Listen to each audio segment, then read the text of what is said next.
Come on, work with me here.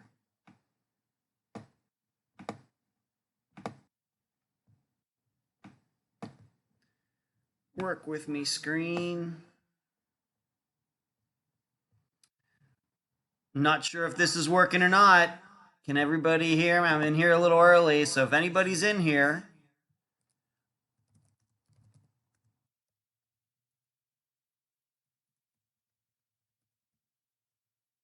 Can you hear me? Can you see me? Jill, I was just reading about you on Facebook. Are you okay? What, dislocated shoulder? Are you gonna make it or what? Are you gonna live?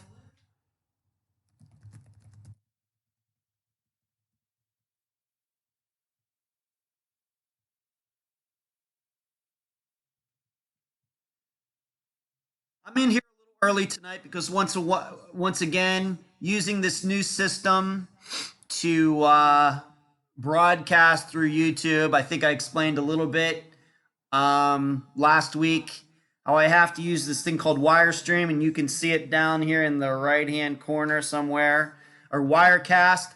I have to use that to broadcast on YouTube now. You just can't go in and hit go live and it goes. It just doesn't work that way anymore. But I'm in here a little early, making sure that there are no technical issues. It seemed to work fine last week. I think we had some echo issues at one point or another, but for the most part, I thought it came out really well last week, but I didn't know if that was luck or I actually knew what I was doing. So I wanted to get in here early and make sure all of you can see me and hear me just fine. So if you have any issues or anything, please let me know. And being that I'm in here early, I'm not going to really start covering technically anything. We can BS a little bit before the show actually starts. I guess you'd call this the pre-show. Anybody wants to ask me any questions or anything, we can kind of sort this all out. But the show will officially begin at 9 p.m. since that is the official time. People might have been planning for 9 o'clock and can't get in yet. So I don't want to start into anything that I want to cover for tonight's show before then. How is everybody doing? I see everybody in here. I see Nicole and Carla and Miranda. Miranda, thank you for joining Unfound on Patreon. Thank you very much.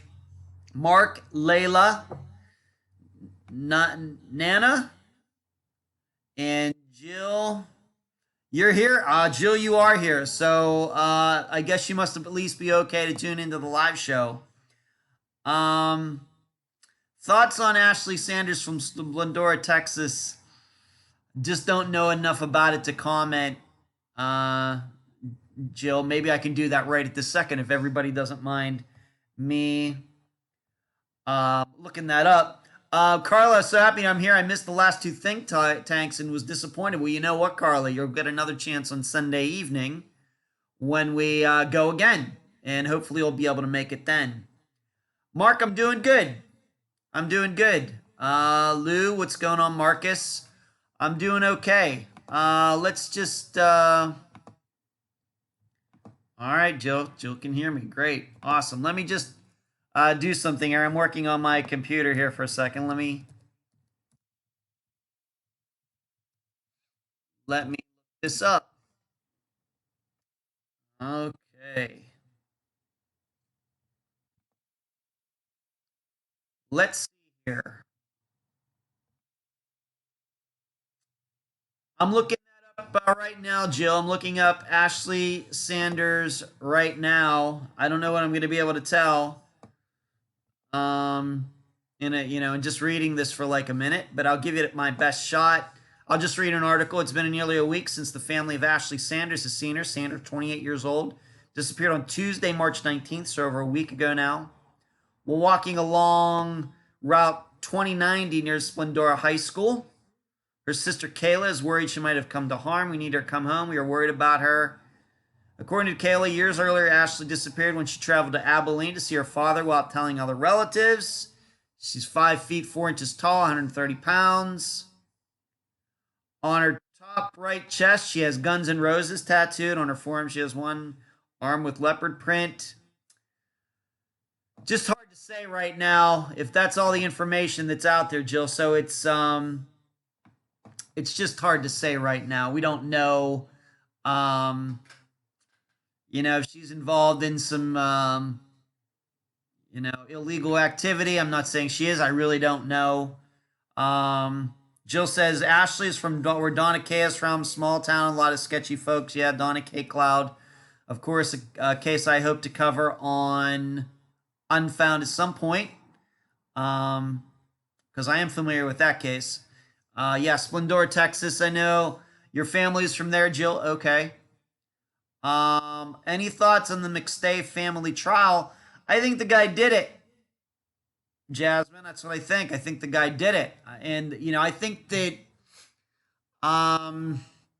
that is a case. Carrie, we started a little early because I wanted to make sure that we're all technically sound here. I wanted to make sure everything looked good and sounded good. So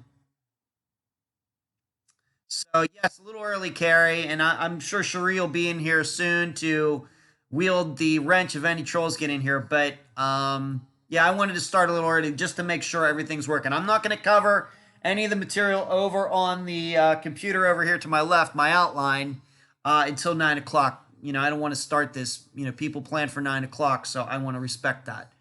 I'm just answering some questions that have come up right here, right now. Jasmine, I think he did it. I think that that's a case where they're very lucky that those motorcycle riders came across the remains, or that's a case that would still be unsolved. That just shows you maybe how much luck can be a factor in these cases. Carla says, I tried to listen to the podcast you referred us to on the last episode for Shanna Boiteux. Yes, Tell Me Something Weird, I think it was called. It was so painful, slow, unorganized dialogue. You spoiled us, Ed. Well, everybody has their style, Carla, but I thought it was important, even though it's a podcast that's a little different from Unfound. I thought it was important that people have an opportunity to listen to that if they wanted to. So I thought that was important. I'm not going to testify to the high quality of the podcast. I've only listened to that episode just to see what Jody had to say during it. Overall, I really don't know. Marcus, what's everyone's opinion on Madeleine McCann documentary? Well, I will speak for my business manager, Cherie, that I think that early on she was a little suspicious it wasn't going to be that good, but I think in the end she thought it was okay.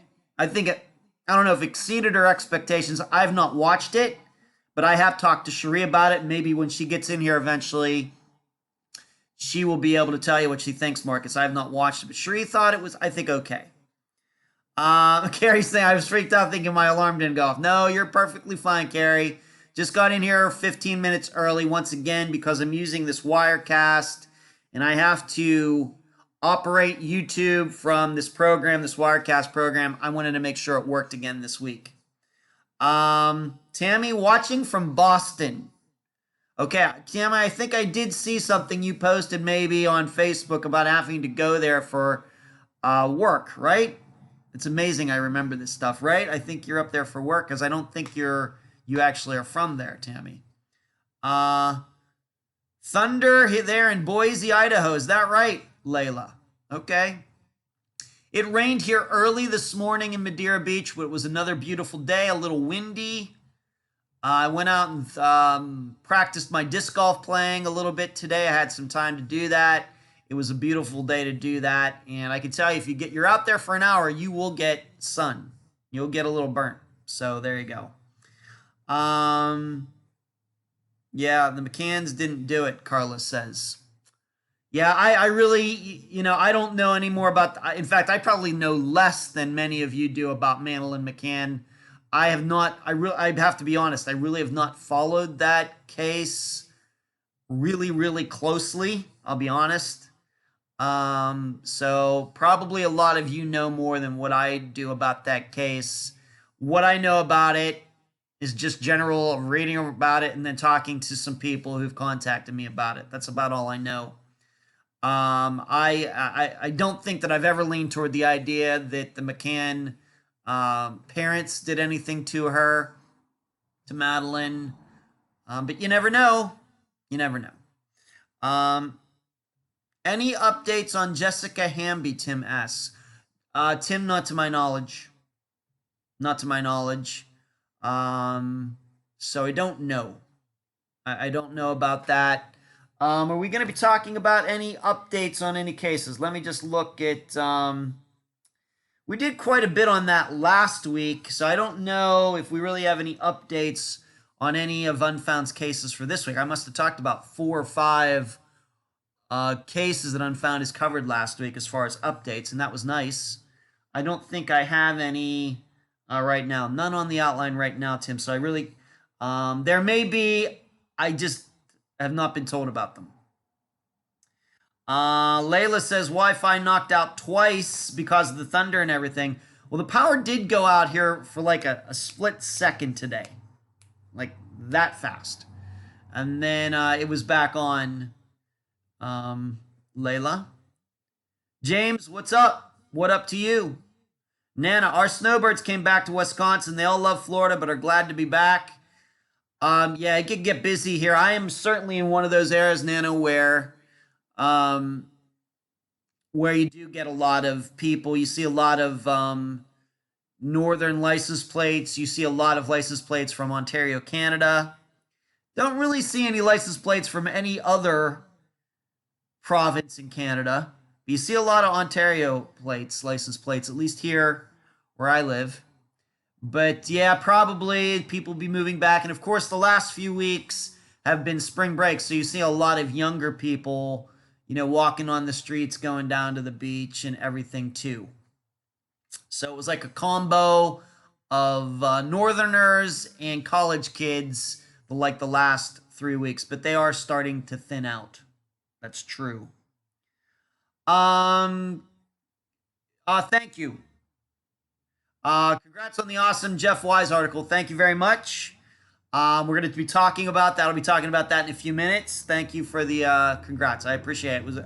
I had a really good time writing that, and I never could expect that Jeff was going to post it. William, the weather is beautiful here. It was in the mid-70s, a little cooler today, probably 70, 72 degrees and a little windy. Carla, for your information, I've heard other podcasts plugging your show. So glad you're getting the recognition you deserve. Carla, I had no idea. I had no idea about that. I'm more than happy to plug some other shows. Of course, I've done that in recent weeks with Mary Land's case, and then with last week's case with Tell Me Something Weird. I was more than happy to plug those couple shows that I did. I think the other one was called Cruisin' with Jamie, which I don't think is usually a true crime show. But I was happy to do that. Especially I'm happy to do that if it helps all of you get even a wider perspective, a larger perspective on the case that we're covering Unfound. So I'm happy to do it for other shows. I'm happy to give the credit where the credit's due. And I appreciate if other shows are talking about Unfound. That makes me feel good. Great. Tammy wants to go back home to Texas. You know what? If I was in Boston, I'd want to go back to Texas too, Tammy. That's something. Khalil Boy 97. Do I ever think they will find Flight 370? You know what? Let me answer that when I get to that part of tonight's show. I will not forget to do that. Crime Junkies acknowledged you recently. Carla, what'd they say? I mean, I love it. Great. If they're saying good thing, that's great. I'd be interested to see or hear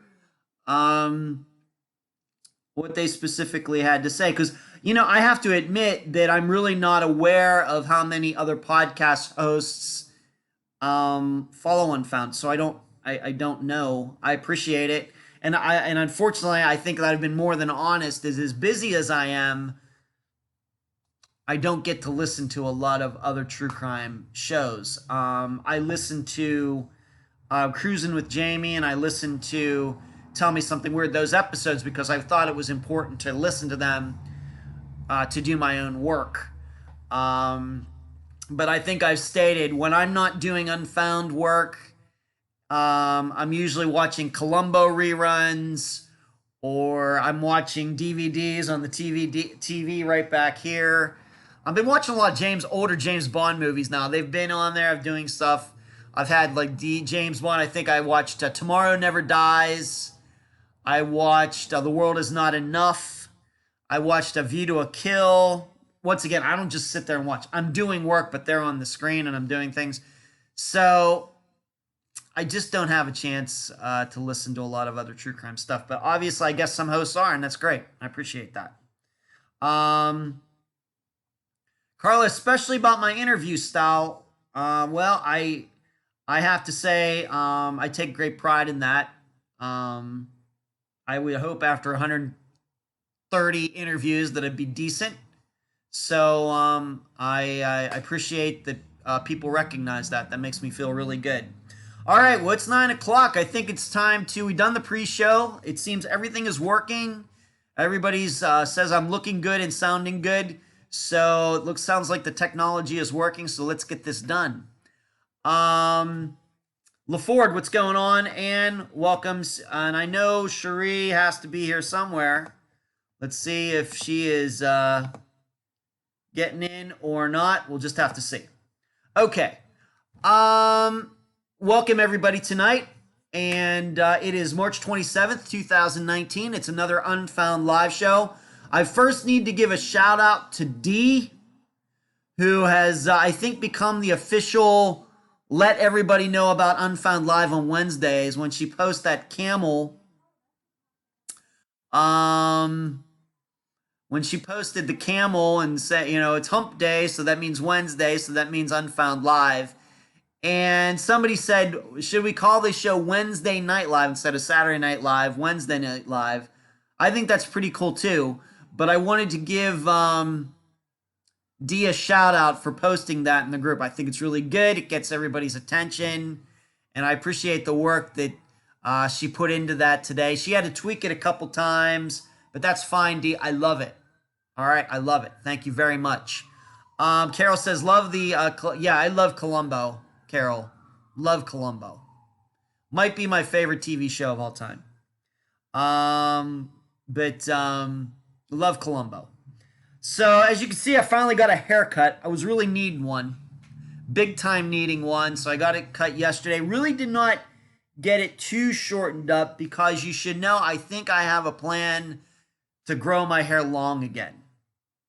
All right. So you will be noticing that with these live shows. And I just needed to get, it was getting a little crazy, so I needed to get it under control so it could continue to grow longer. So we'll see how long we're gonna go with that. But got the haircut yesterday, and Dee, there's another Dee. Okay, Dee, what's going on? Third time. Well, yeah, watch it on your phone, Layla. So I got my haircut. Gave my shout out to Dee. I think Dee is in there. Okay, I know she's here for that. And I have a disc golf tournament coming up this weekend on Sunday. I'm going to have to get up at like 5:30 in the morning. We'll see if that happens. But so I have that going. So I've been able to get out and throw the discs the last couple days. I'm going to go out tomorrow and throw as well. LaFord Girl says, the older 1970s Columbo, not the crappy 80s reboot. You know, I don't mind the 1980s ones, LaFord. It's into the 90s where they kind of get weaker. I don't mind the ones in the 80s. The 70s, of course, are the best. And the first two that were actually in the 60s. The 80s are okay. The one in the 90s is where it gets a little weak. The trainer is working out well, Nana. He is really kicking my butt. I'm really noticing some changes. Michelle, what's going on? Thank you for tuning in tonight. I hope you're feeling better. Okay, everybody is here. Not sure if Cherie's here. Cherie, if you're here, make yourself known. So I got the disc golf tournament going on this weekend. I have no idea how I'm going to play. I may stink it up, but I think it's important for me to get out there again. Transcribers and formatters. You'll be happy to know that a lot of people have come forward they're not volunteering. They're getting paid. They're going to be getting some money. They're going to be getting some books, some access to some Patreon things. But that has started again. And I'm happy to say that I think within the next week, I'm pretty sure that volume 5 of season 1 will be done within the next week. I now have all the transcriptions done. I have most of my work done on that book. I have the foreword already in my possession. All it needs to happen is for all it to put together and I proofread it. So I think I'm going to have time to do that, so I'm very excited about that. In addition, there are people now working on the transcriptions for volume 6, season 1, so that will be the last volume of season 1. So that will end with the disappearance of Jennifer Wilkerson. That is the last case that is considered to be part of season 1. And I already have a group working on transcriptions for season 2, volume 1, starting with Kent Jacobs. All of the cases that are going to be part of that first volume are getting done. So it's very important. So really, I think I'll be able to crank out volume 6, season 1 within the next month, and then probably not long after that, season 2, volume 1, or season 2, volume 1. So I'm really excited about all that, and everybody seemed excited to do it. Once again, these are not volunteers. They are getting things for their work.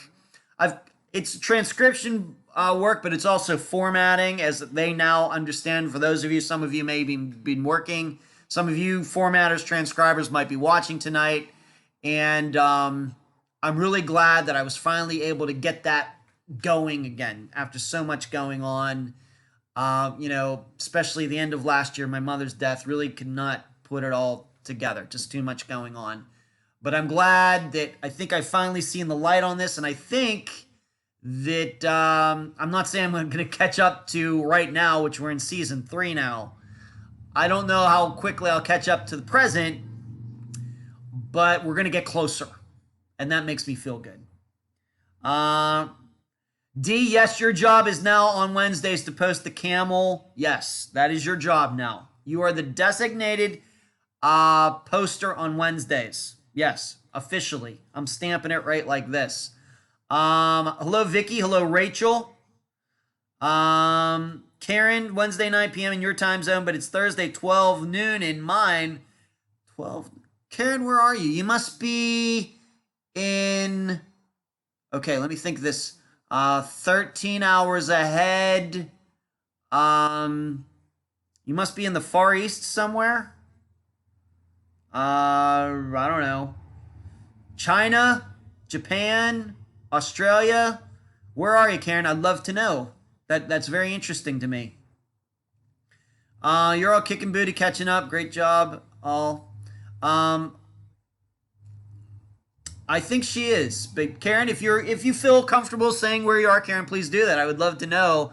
Thursday noontime. Well, how's Thursday working out? Let me know how it's going in Thursday, being that we're not there yet.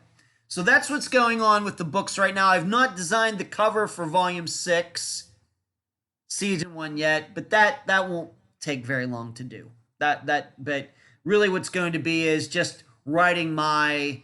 If you're familiar with the books, what they are is like a summary, and then the interview, and then my observations, and then any updates that occurred after, any updates, what happened after we did the interview, and then links that are important to that case. So the summary is easy to do because really I just kind of copy what the summary was at that time. My observations can be written fairly quickly because, of course I have a lot of thoughts about the cases that Unfound covers. And then the updates, that can get a little technical. But, they can come together quite quickly as long as I can get the transcriptions done and I have time to write. So that's what I wanted to say. So volume 5 is going to be done fairly quickly. I'm thinking volume 6 within the next month. I'm thinking volume 1, season 2 also probably within the next couple months. But the good news is I'm sure I'll be having other transcribers come online and we'll be able to get to season 2, volume 2, season 2, volume 3, season 2, volume 4, and work our way right through season 2 and be able to get caught up really quickly. Marcus, so Ed is working out and growing hair. Okay, what's her name and when do you get to meet her? Good one, Marcus. Actually, this is all about me. I have to be honest. I was fairly open about my personal life last week. I'm a single guy. I really, with as much as I work, I don't have any time for any relationships anyway. Me getting back in shape and eating better and taking care of myself more is a promise I made to myself at the end of last year, especially after my mother died. So, I just think that because I've been fit most of my life, I just think that there's a expectation people have when they meet me. I have a certain idea in my mind of how I'm supposed to be, and I kind of got away from that in 2018. So I'm getting back to that, and it's going well. Thank you, Marcus, though, for what's her name and when do you get to meet her? That's really funny. That's a good one, Marcus. Good one. Rachel says, I'm fairly new to the channel, but I can't stop watching all your videos. Excellent content. Thank you. It's a healthy addiction, Rachel. Don't worry about it. Yeah, Marcus, you're getting a lot of applause for that. That's a good one. No, Carla, no special girl. No one. There's just not. There just isn't. I think I would be honest on that if it were true, but I'm being honest with you. There's not anybody. I have women friends who I text back forth and everything back and forth, but no romance going on in here. Joyce said, hi, Ed. Had a good day at dentist for teeth cleaning. Got to take care of those teeth, Joyce. Got to take care of them. I'm glad to see you in here tonight. Thank you, Carla. Rachel, thank you. All right. Khalil boy already asked me about Flight 370. First of all, I was very excited to be featured. You haven't missed much, Bree. I was very excited for an email that I sent to Jeff to be posted on his site. As I've already said, I recommended to all of you to get his most recent book, The Taking of Flight 370. I'm not saying you have to buy into what he believes, but I think that he comes from a very good place in just stating the facts, that he's not a conspiracy theorist or anything like that.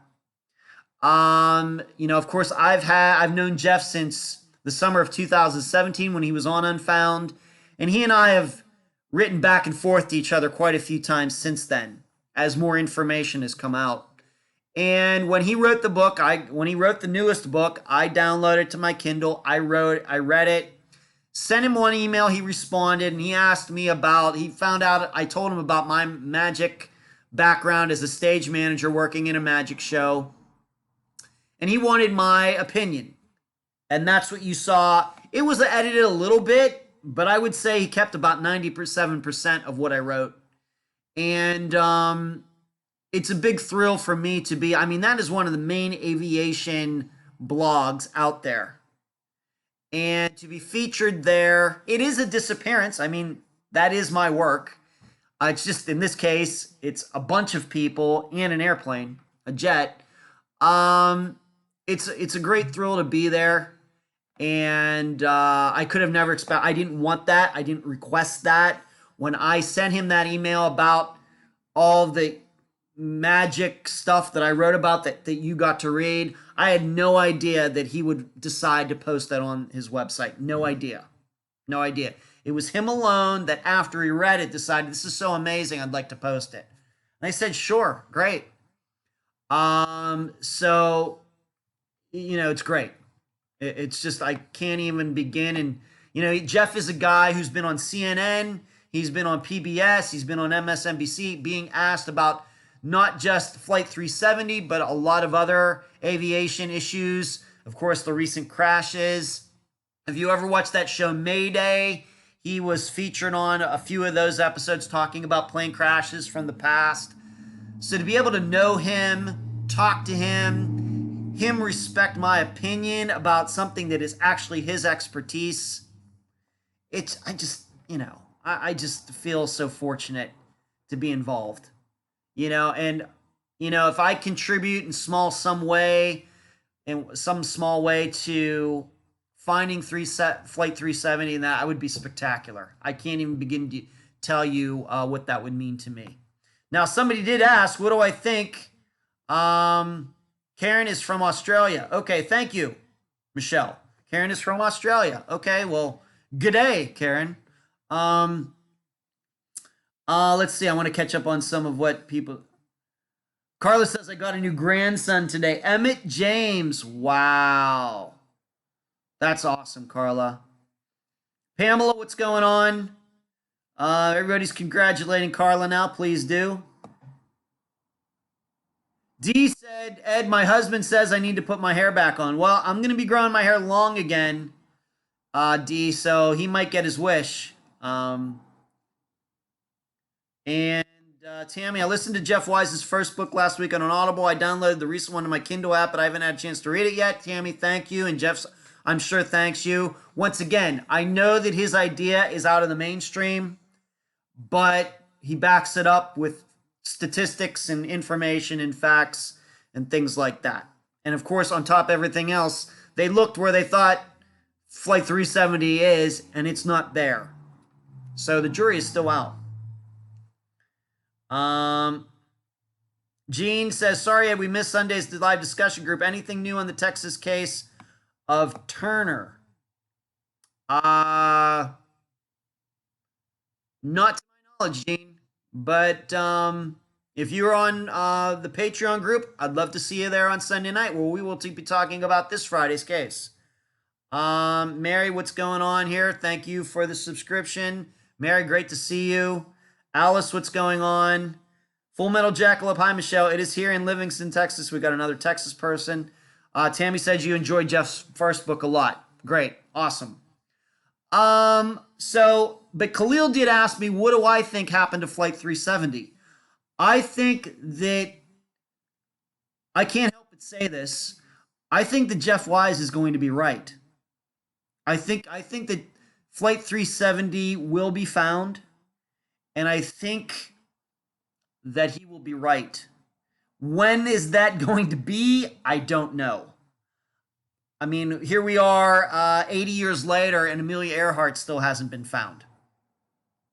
So, and there are other jets that have gone, airliners that have gone missing under less suspicious circumstances that have never been found. So it is possible that it might never be found. That's possible. The Earth is a big place. And that jet could have flown a lot of different places. If you read the book, you'd understand why that is. But I think if I live to be 85 years old, I feel lucky if I get to be 85 years old. I think it will be solved in that time. Jeff is a young guy. There are a lot of people who think like he does that are young people who I think are going to work on this until it's solved. And I think when it is solved, I think that it will be that it was a hijacking using computer software to fake some of the information coming from the plane, and that it was flown not into the Indian Ocean, but somewhere up into Asia, the Asian area. I think Jeff will eventually be right. I just don't know when he's going to be right. So, Khalil, I know you asked that question about a half hour ago, but I think that's what's going to happen, simply because I don't believe that the jet, I think we've proven the jet is not in the Indian Ocean. All those calculations that they did are wrong. So there you go.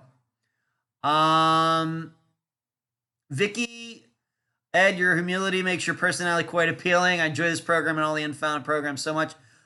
Vicky, thank you very much. I want to continue to state that I believe that when you see me on here on Wednesday nights, and when you see me on Sunday nights for the Patreon people, and when you hear me on the program, that's really who I am.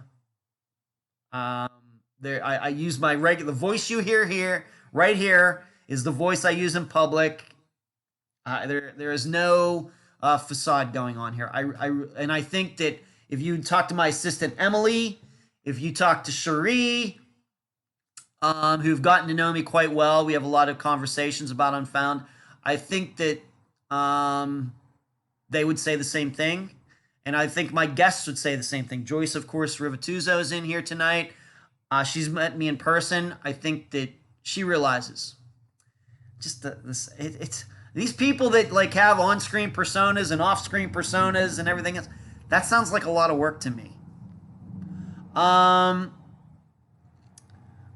Alice says, I think the plane is hidden in a hangar someplace. Alice, very possible. Yeah, we have a lot of people in Texas, Michelle. You want to schedule? I know there was already one meetup.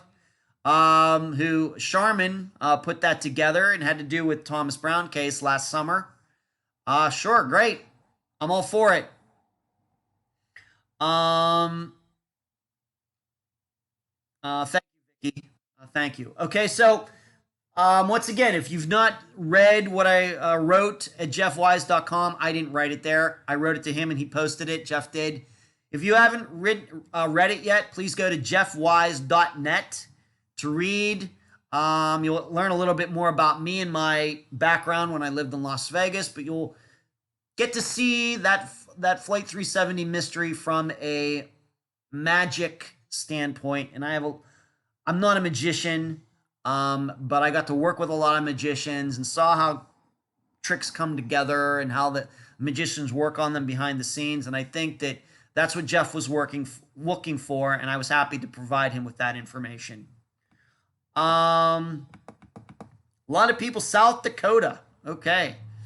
All right, everybody's mentioning where they're from tonight. That's fine by me. Okay. I want to go over the polls from the last couple weeks. But first of all, Khalil Boy 97, I hope that answered your question. You were wondering what I thought. I hope that answers your question that you asked a half hour ago. Thank you for being patient with that. Polls from the last couple weeks. Most of you thought, because I haven't talked about those, I've missed a couple. In Mary Land's case, you do believe that the cop Tim Bryant does know, at least after the fact, what happened to Mary. That's what a large majority of you decided on that. We did not talk about that a couple weeks ago. In the disappearance of Devin Brown Busetta, a majority of you said you're not sure if Hamed Busetta is involved. And I'm here to tell you, there has been information, I think I talked about this last week, there's been information that has come forth since the episode came out, research done by Cherie, who discovered that Devin, the father of Devin's child, does have felony charges against him for violence regarding custodial issues with another woman that he met after Devin. So I think that, and my guest for that episode, Devin's aunt Wilshire, did not know about this. So she now has the police in Pittsburgh looking into this. This is the things that Unfound is looking to do. So I can understand why you're not sure about Hamed, and it could be Hamed, Devin's husband at the time, didn't have anything to do with her disappearance, and that's interesting that a majority of you thought that way. Susie, Ed, you're killing those workouts. Such success. Congratulations. Thank you. I don't know. I don't think that my trainer is in here tonight, although he is a member of the podcast discussion group on Facebook. His name is Blake Herrick. I'm now calling him King of Pain because one of his favorite groups is the Police, and of course one of their songs is King of Pain. So I'm now calling him King of Pain, and he's working it. I'm not spending 7 hours a week at the gym, though, Susie. I'm only spending 2 hours a week at the gym. It's been 2 hard hours, and then really getting my caloric intake down to about 1,300 or 1,400 to really take some of this fat off, and it's really showing. Cherie, I'm so sorry I'm late. My dog ran off. I had to chase her down. Then internet issues. I'm here. Okay, Cherie. Well, we've talked about you a couple times, Cherie. So we were wondering where you are, and we now see the little wrench symbol, so we now know you're here, and happy to have you. Michelle says, I think he's involved. I think you mean Hamed. Carla says, that case about Devin is very strange. Carla says, I think the family is scared to look for her. That's an interesting thought, Carla. Interesting. Carrie, Devin's baby daddy did it. I'm telling you, Hub is not at fault. Nope, no way. Okay, Carrie. And by the way, I need to mention this, being that I'm seeing Carrie here. Carrie is the new administrator for the Unfound podcast discussion group. Kind of backed away from that a little bit once again to give myself time on other things. And Carrie is now, you will see her name when she posts anything. She now has that badge beside her name. So watch out. There's a new sheriff in town. So she is responsible for letting new people into the group, making sure everybody follows the rules, deleting any posts that are duplicates, kicking anybody out of the group that gets out of hand. So Carrie would be a good person to really suck up to. Right there. And she's been doing that for about a week, and I have nothing but nice things to say about her. Thank you, Carrie. Yeah, glad you got your dog back, Cherie. Really glad that you got your dog back. And finally, the poll for this week. And this shouldn't be any surprise, but a large percentage of you do not believe Kyle's story regarding Shanna Boiteux running off into the woods, never to be seen again. That is not, I think, a surprise. But I think in the think tank on Sunday night, we did some good work. I got to talk to Shanna's mother again on Sunday night about some of the things that came up. But you should know something. Even though I know that a large percentage of you don't believe Kyle, Angela was able to find out after the interview was conducted that Kyle allegedly passed a lie detector test regarding Shanna's disappearance. So I feel that I have to be fully transparent in telling you all of that. That's not something that came up in the interview because Angela did not know that at the time. Because of the interview, she went and sought that information out, and that's what she told me on Sunday night. Just thought all of you should know. Now, we know lie detector tests, they can be fooled. They're not 100, we know that they can be fooled. So I don't know what to think. I still don't believe them. D says, I feel the same way as Carrie does. All right. She does. Yeah, Carrie really knows how to shine her new shiny badge, too. Carrie says, I don't believe a word that Kyle says. Me neither. Me neither. All right. So I just needed to update all of you on some polls. We had missed those, and I like to talk about the polls because we do that in the discussion group starting on Saturday morning. And, of course, the poll is up the whole week. I always make it a point. I have been making a point of talking about those polls every Wednesday night, but I've missed the last couple. So there you go. New shirts going out to guests. I actually had some time to design some new t-shirts. Of course, I'm wearing an Unfound shirt here. And all the recent guests, except for Angela from this past Friday, have now had their shirts shipped to them. So I'm all caught up on that, which is nice. They get those for free. What makes that possible? Patreon support makes that possible. And because anybody who's gotten a shirt, you know that they are very high quality. I mean, this one has been washed many times, still looks great. So they're not cheap shirts. Of course, they're printed on the front and the back, which makes them a little more expensive than your average t-shirt. But it's Patreon people that make that possible. And once we get to the books, of course, get the books, printed editions, as well. Patreon, the PayPal people, they make that all possible. And I want you to know that we are all pretty much caught up on that. Was able to go in and get that done this past weekend, or the weekend before maybe. And the guests love the shirts. Just absolutely love them. So there's that. So I'm glad to be caught up on that. All right, I know this is a topic that's going to generate a lot of conversation, but we do need to talk about it. Even though this is a case we've talked about before, even though Unfound has never covered it. We may do it someday. Right now, we have no plans to do so. Let me just read a couple things before I get into that. Nana says, with your podcast and the other podcast on Shanna, I think Kyle's involved. Good point, Nana. Carrie says, I've seen some guilty people pass those tests. Cherie says, another reason not to believe a lie detector test. This is why they're just tools, not admissible in court. Correct, Carrie. Cherie, I love my t-shirt. And of course, it's a conversation starter. Cherie, I think we need to talk about maybe getting you a couple more shirts, too, by the way. We'll talk about that later. Carla, I love the shirts. If you ever need help with merchandise, let me know. All right, Carla, thank you. I will remember that. In fact, maybe you can let me know how you could help me with merchandise, send me a private message, Carla, and we can talk about that. I'd be interested to see what kind of help you could give. That sounds interesting to me. Barbara, I love my shirt. Definitely a conversation starter. That's what it's supposed to do. Awesome, Barbara. Thank you. Great. Let's talk about Jennifer Kesse. Have to do this because since last week's show, the Kesses have been successful in winning a case where they are now going to get all of the information on Jennifer's disappearance, all of the information unredacted, so nothing, blacked out. That's what unredacted. Redacted means when you get a document and, a lot of the stuff is names and locations and things are taken out. They are going to get, I guess, the raw files. They had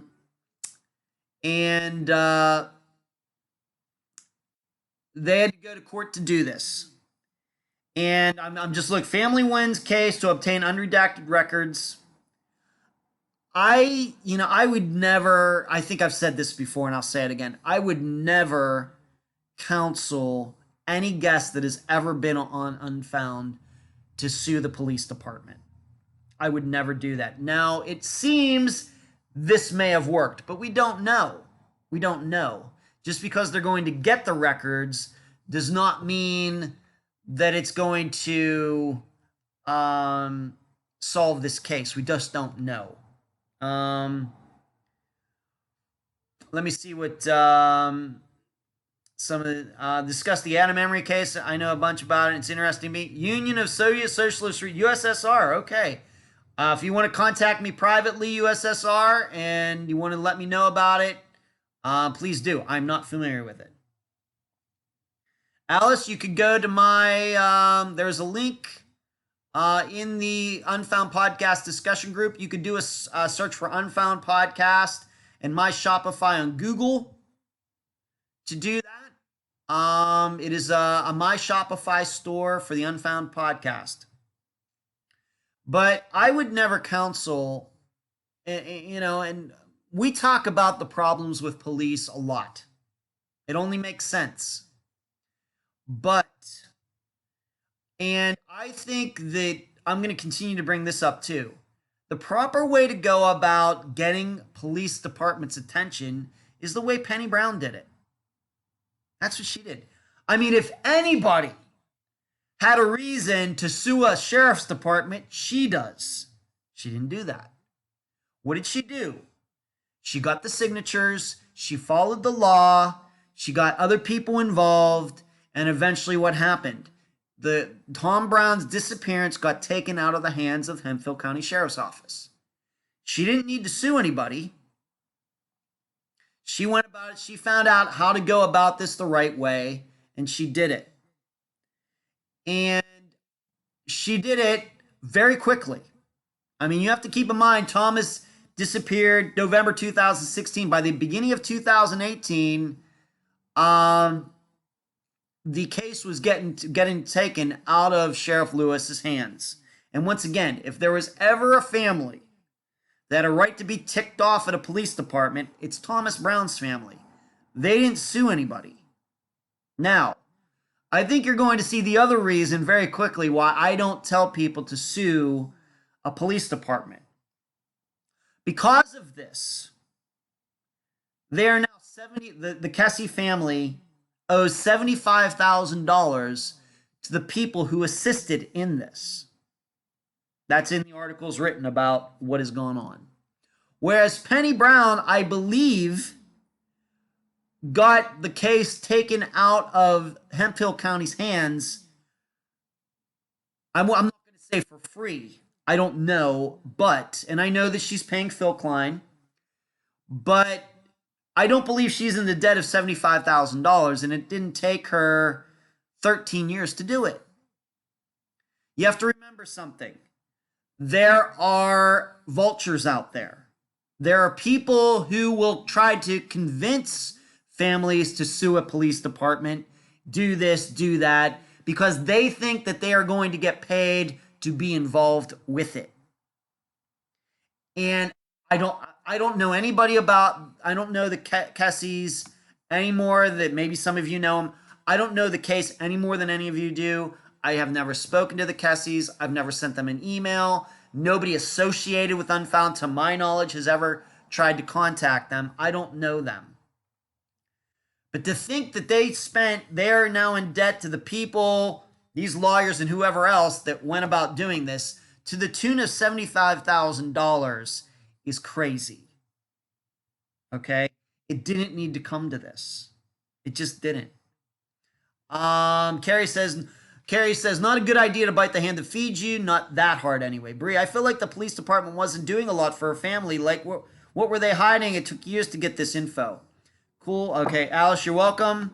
Carly, I agree, Bree. The police were uninterested. They always say that people ran off. Carrie, go ahead.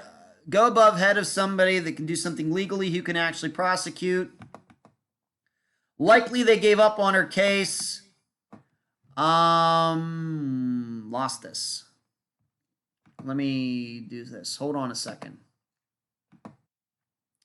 I'm now just getting top chat instead of live chat. I hate when that happens. Why does that happen? Hold on just a second. I was in the middle of something and now I have to look at this. I think the Kesse family is just so desperate. I don't know what I would do if my daughter was missing and no one helped. You know,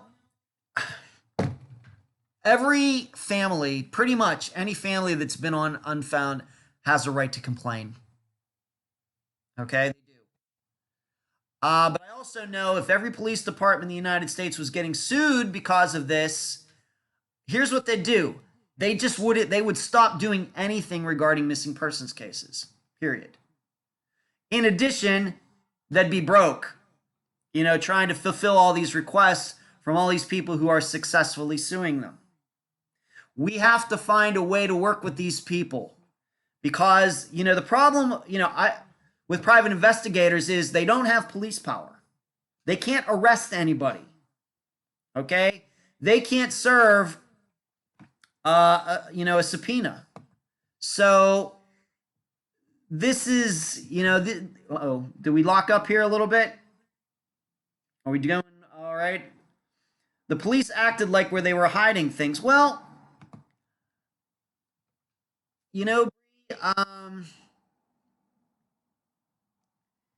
it just seems like you could say that in a lot of cases, but I don't believe that to be the case. And being that they're now, hiding stuff, when I think of hiding stuff, I think of Hemphill County. I don't think of Orlando. Okay? And, at this point, I think I have a lot of experience in this, 120 cases. What I know about Jennifer Kesse's case is that, yes, the Orlando Police Department did not take it seriously at the beginning. You could say that about any missing persons case virtually. It sucks, but I don't think it's to the point where you start suing people. And I think that I'm going to have to stick to that. Regarding that. I know that they have complaints. Once again, everybody has complaints. And the other thing is, if the police did have anything to hide, it's long gone by now. It's long gone by now. I would say that this is why when I try to work with guests who have been on the program, who are going to be on the program, I try to put the power in their own hands, giving them suggestions of things they can do.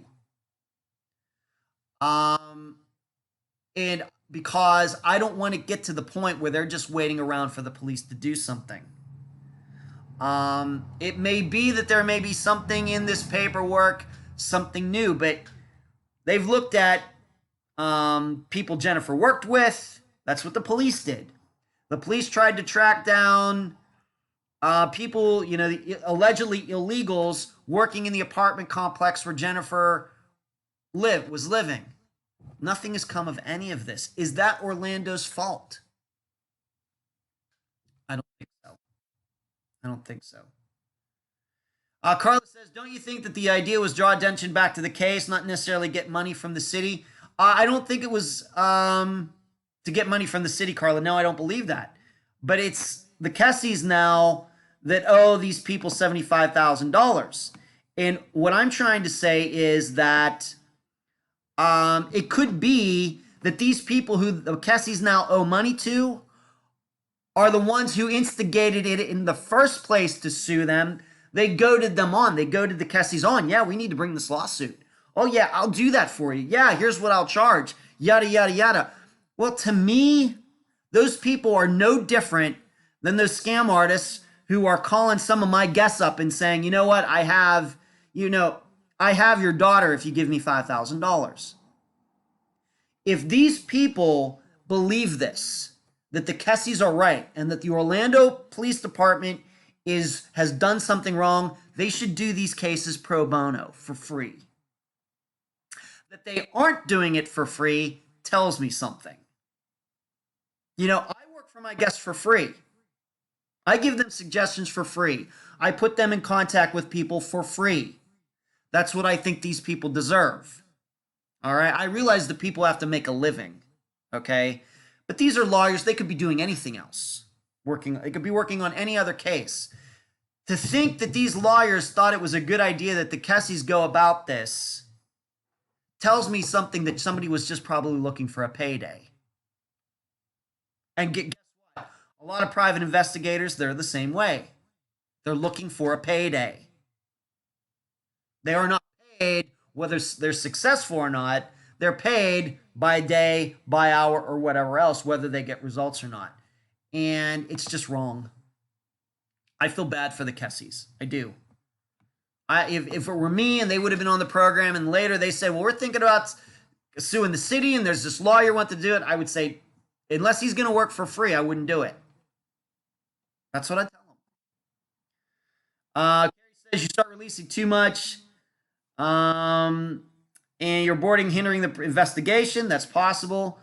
Michelle, it's extremely tough, Carl. It's devastating trying to deal with the detectives. They didn't take Brandy's case serious. Right. And none of these lawsuits, are magically going to make these cases get solved. Let me keep going down here. I agree, Carrie. I feel like private investigators are a ripoff. D, I will tell you what one of my law enforcement contacts said about private investigators as a whole. And I don't think she'd mind me I'm not going to tell you who she is, because she's a confidant of mine. She says all private investigators are media whores. That's what she said.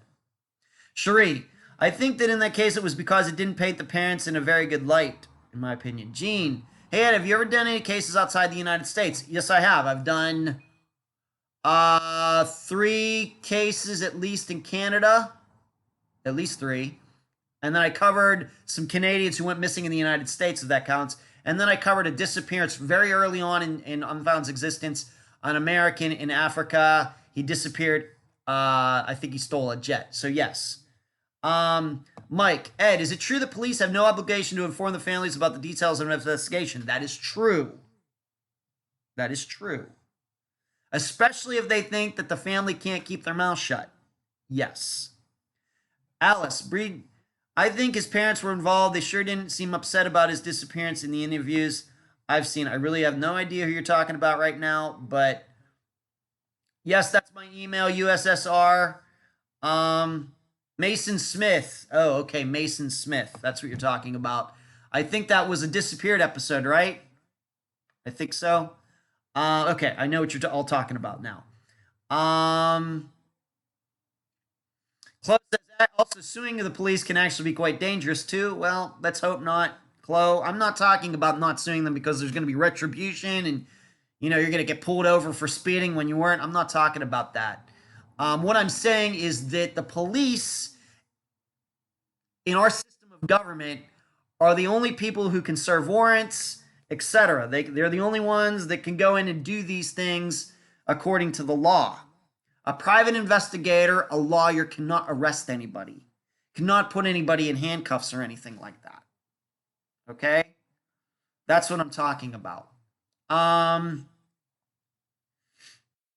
Bree, I feel like a lot of people can't trust police anymore because too many police departments are coming out as corrupt, doing shady things. Bree, I think that's just because there's so many of those stories out there doesn't mean it's happening a lot. Obviously, we've covered um, we've covered crooked cops on Unfound, and I don't shy away from that. I'm not afraid of that. But I want to put it in the context of I don't necessarily hate police because of it, or do I think that all police are corrupt or anything.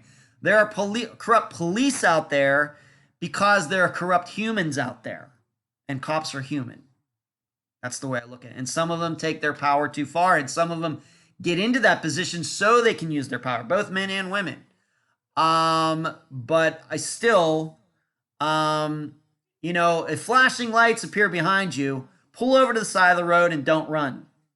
No matter how much you think police are corrupt. Yes, it was on Disappeared. Okay. I think it was on the same season as Jennifer. Okay.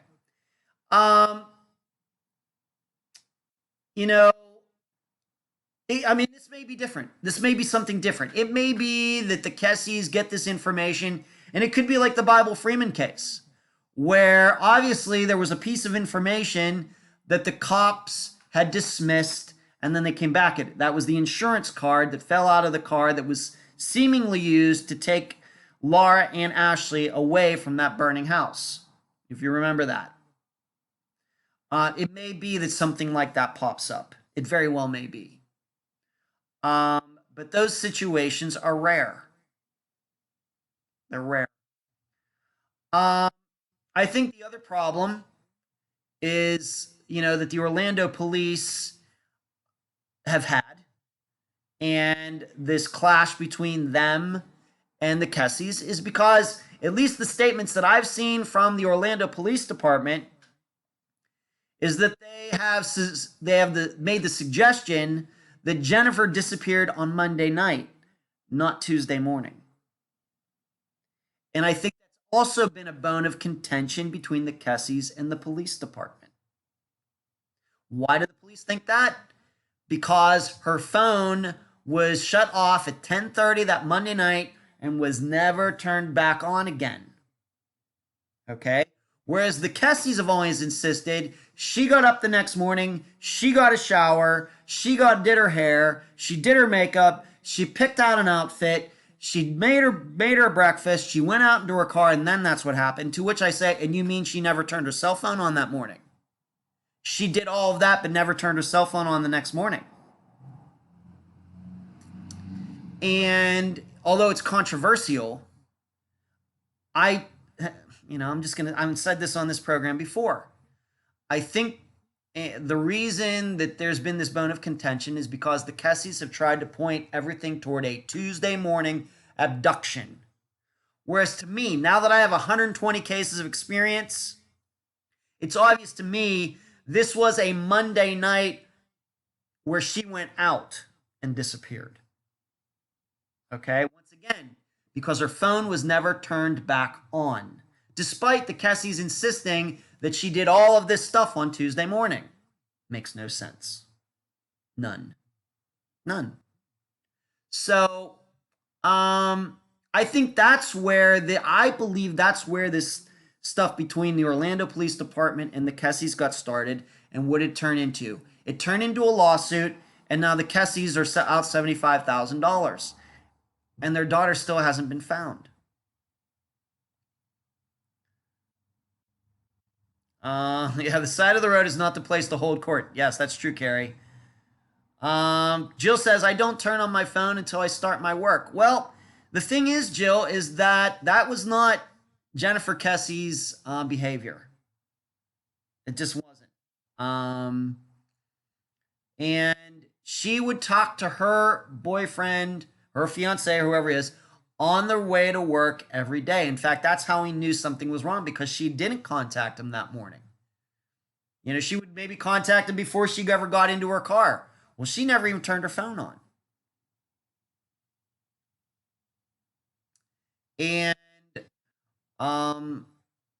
that's what makes me, and I think also on top of that, all these other cases that we've had with cell phone information.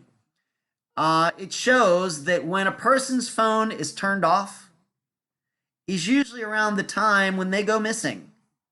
It's not they turn their phone off and then they go missing 2 days later or 12 hours later.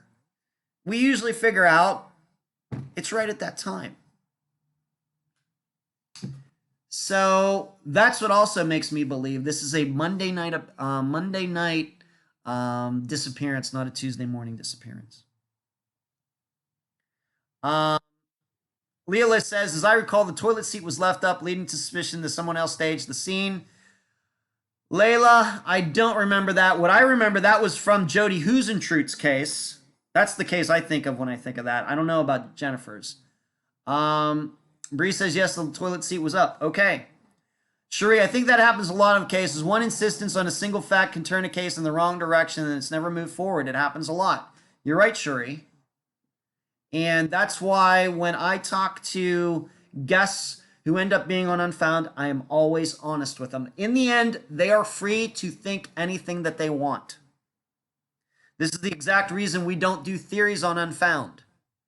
Because in some cases, my opinion differs from my guests. But it's not about our opinions. It's about getting the information out there. Okay? But behind the scenes, I will be honest with my guests and say, you know what? I really don't think it probably happened that way. Here's why. Okay?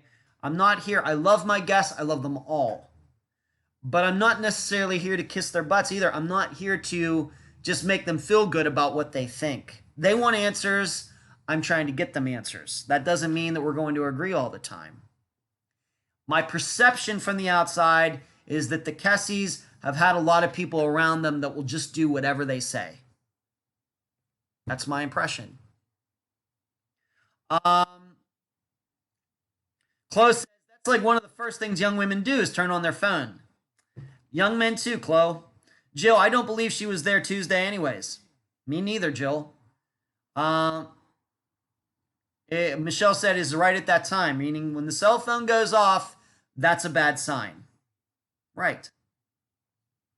It should also be known, as far as I've gone back today and actually looked at some of this information because I knew I was going to be talking about it. Remember, she was returning somebody else's phone that had been left there. Remember, she was gone. People were hanging out at her condo while she was gone. A guy left his phone there. From what I read, that phone was also turned off at the same time her phone was turned off that Monday night. So there's that. Carrie, look at Devin's case. They were stuck on Hamed, but didn't know about the other information that was out there. Right, Carrie? And it was easy to find. It wasn't being hidden, but Cherie found it. It was there if anybody was looking for it. I have to think in Jennifer Kesse's case, it's kind of the same way.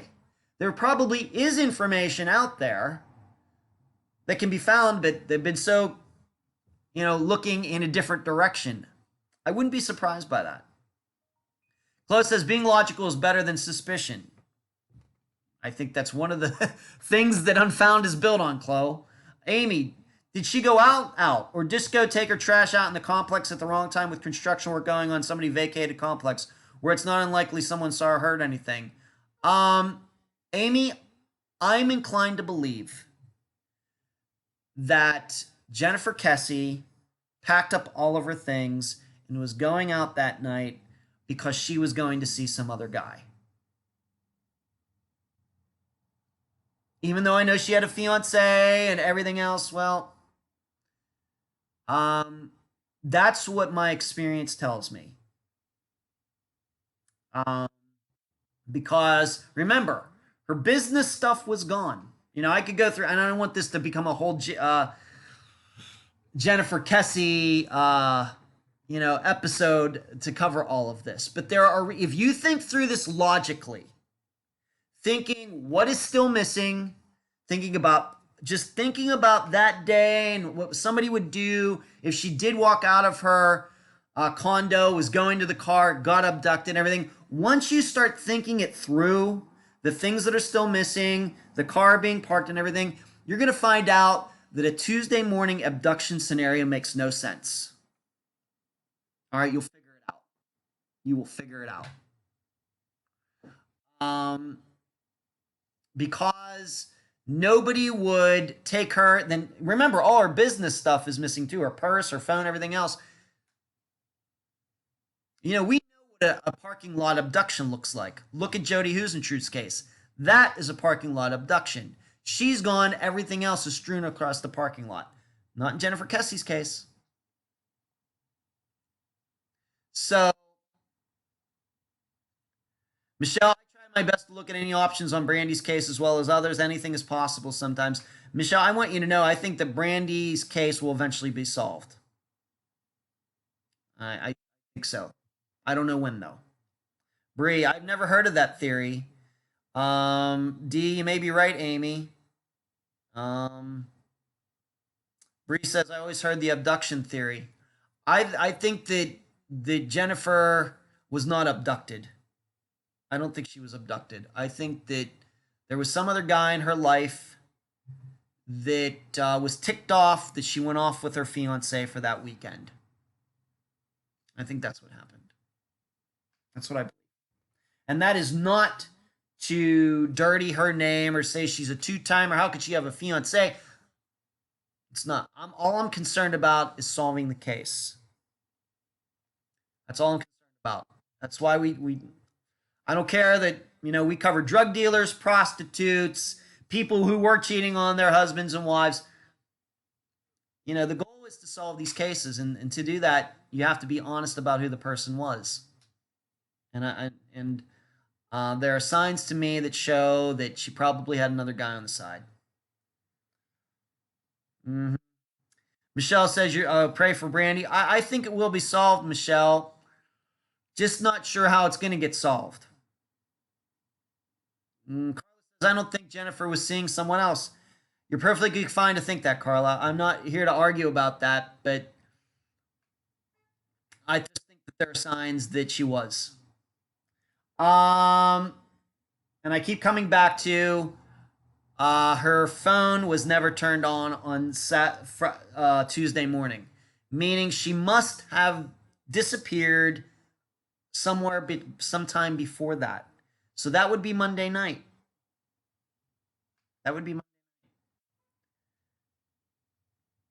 But if she left to see another man, wouldn't she call her family? That's not her behavior not to call. Maybe the other man got mad and murdered her. Well, I'm saying that.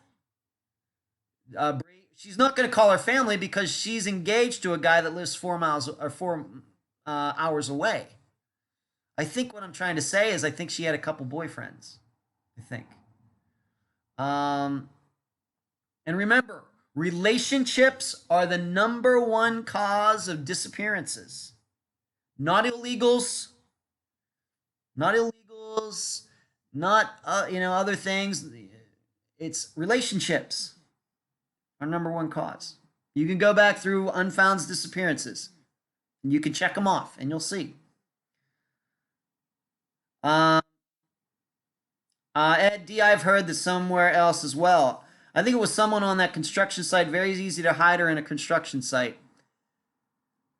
Okay, Carla. Cherie, that's the key, Michelle, isn't it? That's really what unites us all in spite of our differences. Michelle, please help. I'm willing to get any and all help possible regarding Brandy Wells' case. All right, we've talked about Jennifer Kesse enough. I don't like hearing any family is that in debt regarding something like this. It makes me think that there were people, flying around them figuratively, just looking to jump on, to have a payday. And I could be wrong. You wait. This time next week, maybe they'll catch the person who did it. But I doubt it. And I hope so. I would love to be wrong. I would love to be wrong. I just don't think I'm going to be. Let's talk about something else. And I know since Tom Brown has been probably the most popular case that Unfound has covered, I do need to talk about Shannon Castleton's statement from last week. And then we will go to the case we'll be covering this Friday. Wait, let me do this first. I need to answer a couple questions. Sue asked, and I think she's in here. Sue asked if a famous person's child went missing. Would that make would it be easier, or would it be easier to get attention for missing persons cases? Would people be more aware of the missing persons crisis that we have, etc.? Probably for a while. I think that would move the needle for a bit. And if the child was found, the needle would go back down.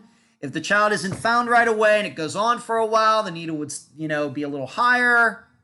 But then as the story, even for famous people, it's eventually going to fall out of the news. And then I think people will go back just to their common knowledge about missing persons cases, which isn't a lot. I think it would have a short-term effect, but I think in the long term, it wouldn't have any effect. I think. Marcus, similar to the Tara Grinstead case. You mean Jennifer Kesse's case? Marcus, it's interesting you bring that up because at one time they were trying to link the two.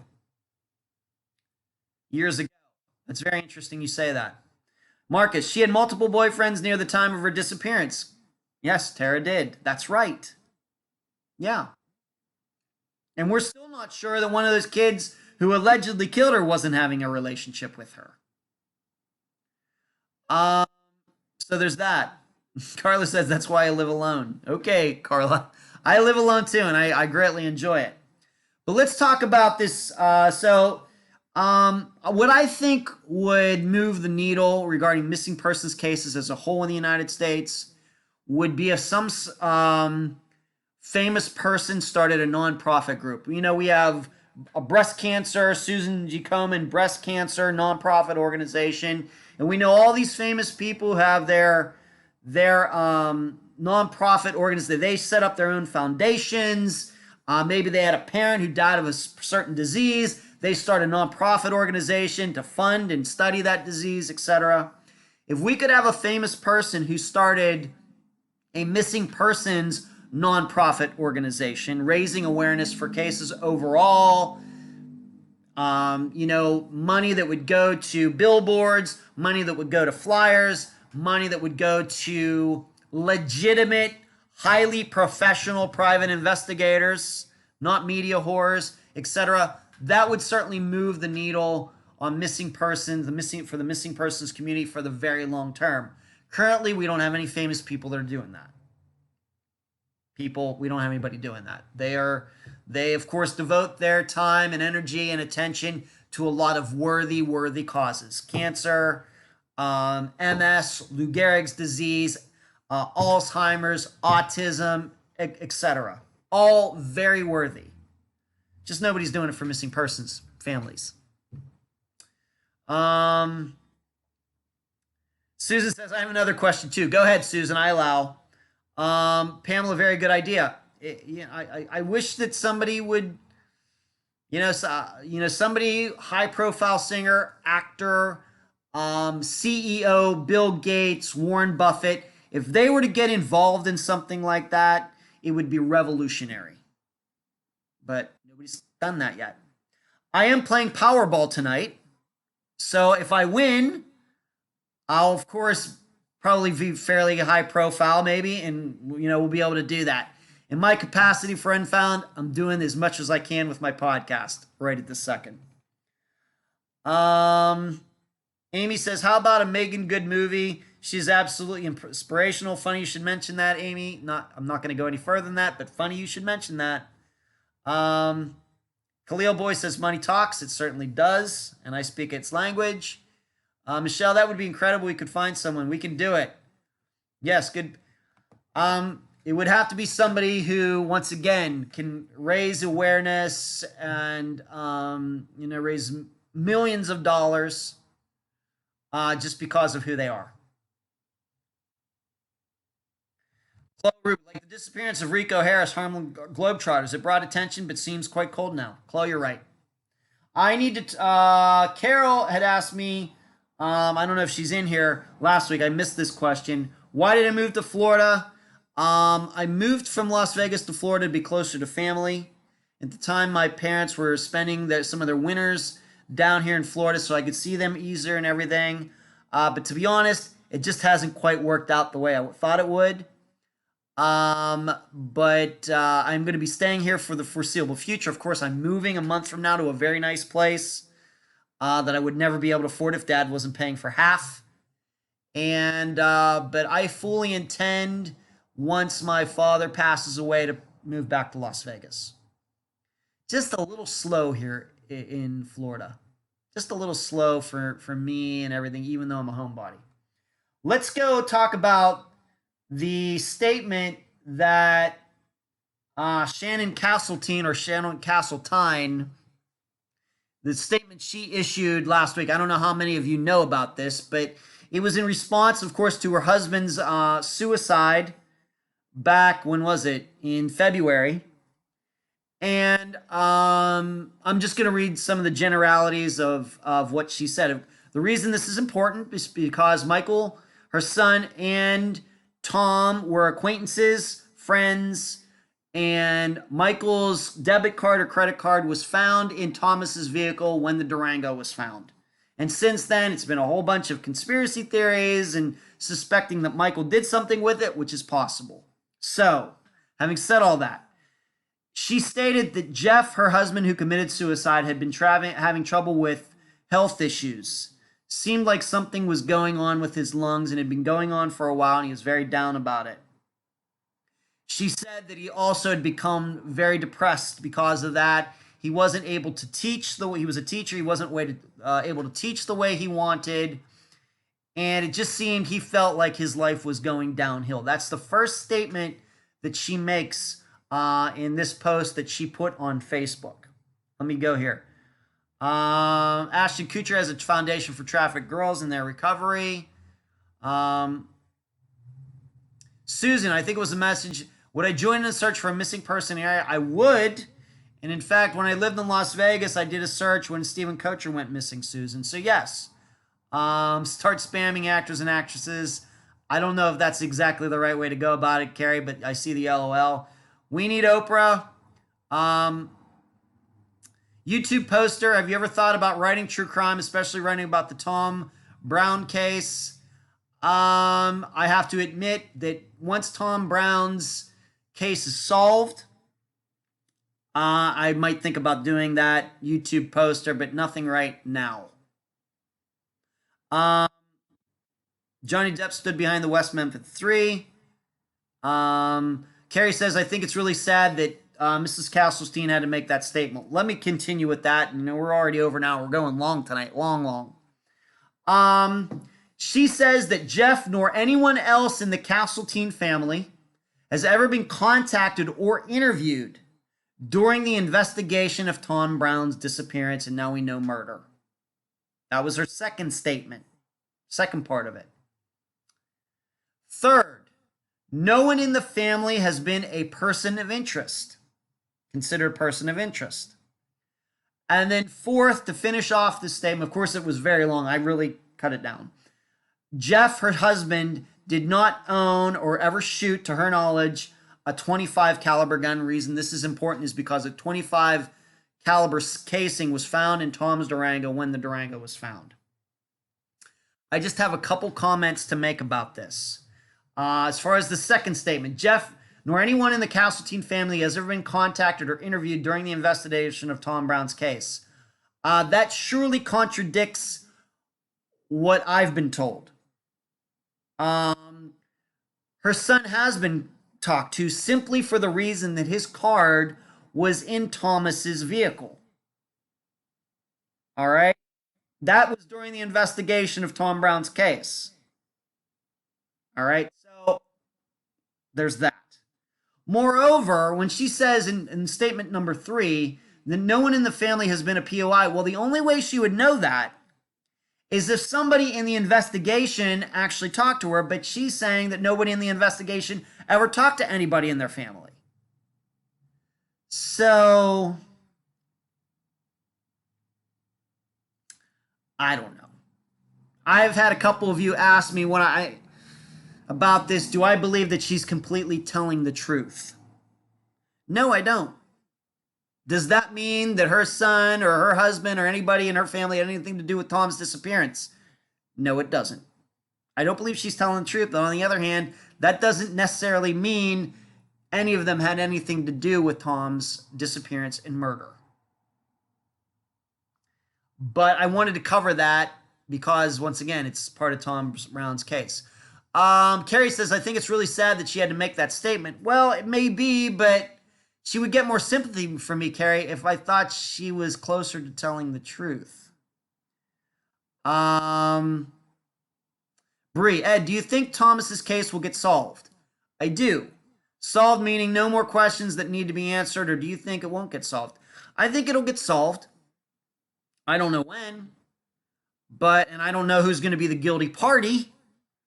I don't know how far the implications will go, and it could be that Nathan Lewis and company are, not involved at all. And you know what? If that's the case, I can live with that. I can live with that. But I do think it's going to get solved, but I would never want to make any predictions on any of it. Khalil Boy says most police backup guns are 25 caliber. Well, maybe. Khalil Boy, my backup gun that is actually a 9mm. So, and it's a small one. So I guess it just depends. You may be right, Khalil. I guess it depends on the cop. Cherie contradicts what I've been told as well, Cherie says about the statement. Gene, and just because a 25 caliber case was found doesn't mean that is how Thomas died. Gene, you're exactly right. You're exactly right. Thank you for the logical insight. Cherie, and just for your information, Ed, I do not talk to the same people. I didn't say that you did, Cherie. I don't know who you talk to. I really don't. And I don't even think that you're required to tell me who you talk to. So it's good we're getting like the same information from different people then. That makes me feel good. Gene, we're still waiting the autopsy results, I believe, and they may never able to conclude the method of death. Since we don't know the condition of Thomas's remains, I really don't know what to say about that, Gene. I don't, if it was really degraded, then yes, that makes sense. But if they found his skull and there was a hole in it, then I think then we know. So, but as soon as his...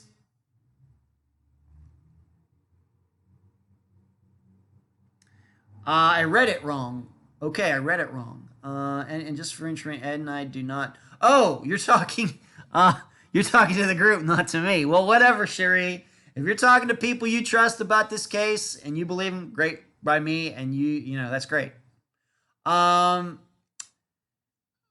it just depends, but we have to remember, as soon as Thomas Brown's remains were found, Phil Klein was out there the same day saying it was a murder investigation. So there must be something that leads him in that direction. Now, it seemed to me it makes sense just because the distance that his remains were found from the car. But there must be more than that. It must be more than that. So she came out with this statement, and I'm not here to pow on her. I'm sure the last month and a half with all of that's been going is, but if Shannon sees this and isn't happy about what I'm saying, I just want her to know that I never have ever connected your husband, Jeff's suicide, with Thomas Brown's disappearance and murder. I've never thought they were connected. Okay, I just want to be on the record for that. Not once that have I ever thought that. Despite people telling me privately that they thought so. I've never bought into that. Even though I think parts of your statement probably aren't entirely truthful. Cherie says, this is why you all should join the think tank. Yes, you should. Get in on Patreon and join the think tank. And speaking of what we'll be talking about in the think tank on Sunday night will be this Friday's case, the disappearance of Travis Murrow. He disappeared from the area of Canton, Oklahoma on August 24th, 2014. This case is not on the Charlie Project, but I've talked to Megan today, and she's going to work hard to put up a page with all the information that she can find, and then additionally, when she listens to the episode on Friday, that she will start a page for Travis. The episode is called From There to There because I think the major key in this disappearance is not so much where Travis's truck was found, but the route that was taken for it to end up there. Because this is a disappearance that is, if you're familiar with Brandon Swanson's case in Minnesota, where, you know, he allegedly drove his car into a ditch, and then he said he was walking to town, but then he made it, you know, he said he swore, and then the phone went dead. And when they eventually did do the pinging and found where his car was and everything, where he said he was on the phone and where the car was found were totally different locations. This is the kind of situation we have with Travis Murrow's case. Because the night he disappeared, he left a message on a woman's answering machine saying he was in Canton and to meet her at a particular bar. Well, the problem is that his phone was pinging off another town like 18 miles away when he made that call. But his truck was eventually found near Canton, but it was not on the way to this bar where he told this woman he was going to meet her. So this is a tough one. I'm going to be very, very interested to hear what you all think about this, because the facts could lead you in a variety of directions. The other tough part is that Travis did have some shady friends, people who were involved in the drug world. Travis himself had struggled with an opioid and meth addiction. But he was heading toward this area to go meet a woman that he had known for a few years. But there is a belief he might have been trying to go see another woman as well in another town. So all of this kind of falls into this idea. Well, he started in Enid, Oklahoma, and his truck ended up here. Well, which direction did he take if he was the one who even left the truck there in the first place? So many things going on in this case. And the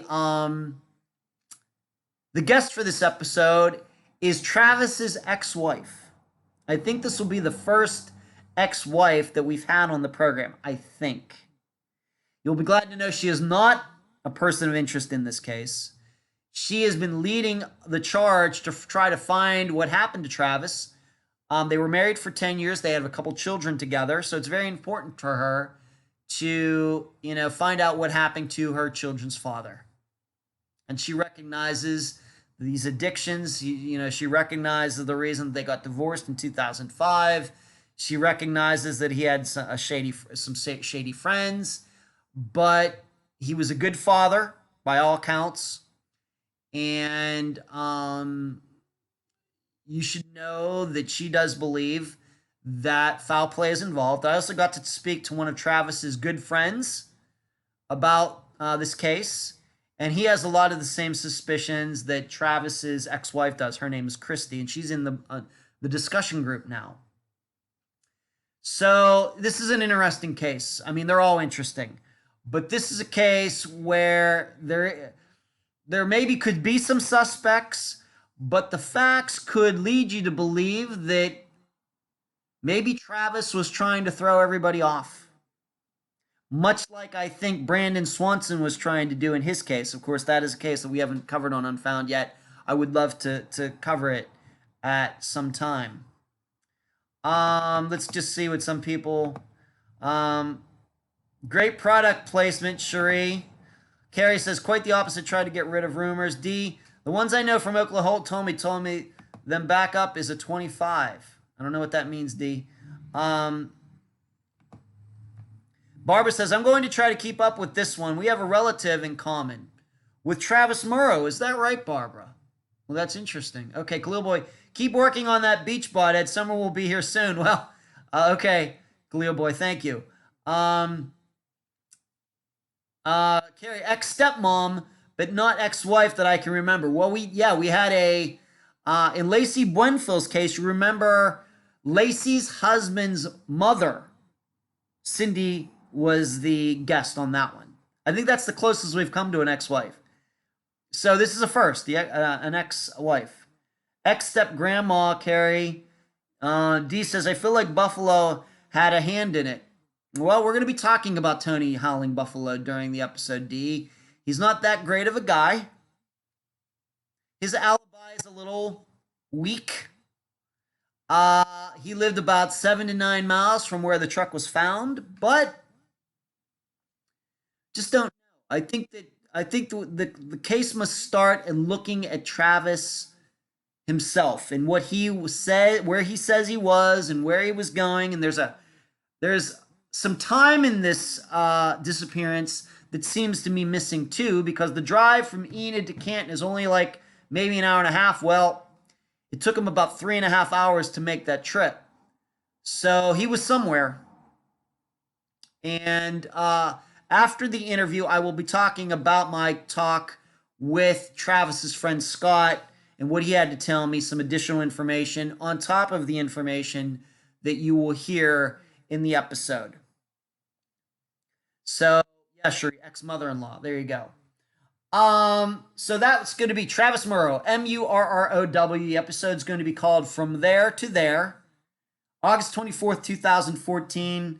His truck was found near Canton Lake in Oklahoma. So that's all we got tonight. I talked about my new haircut, but I think I'm going to grow my hair out long, so be prepared. Shout out to Dee, because she always does the Hump Day Camel posting in the discussion group, which I love. Got a disc golf tournament on Sunday, just 2 rounds. I hope the toughest part is going to be getting out of bed at like 5:30 in the morning. Shout out to all transcribers and formatters. If you're interested in doing that, please contact me. Talked about my very fortunate to be a part of jeffwise.net, the post there. If you haven't read it yet, go there to jeffwise.net. The polls, we covered a couple polls from the last few weeks. New shirts going out to guests. We talk about Jennifer Kesse and that lawsuit that her family won, even though they're now $75,000 in debt because of it. We talked about Shannon Castleton's statement.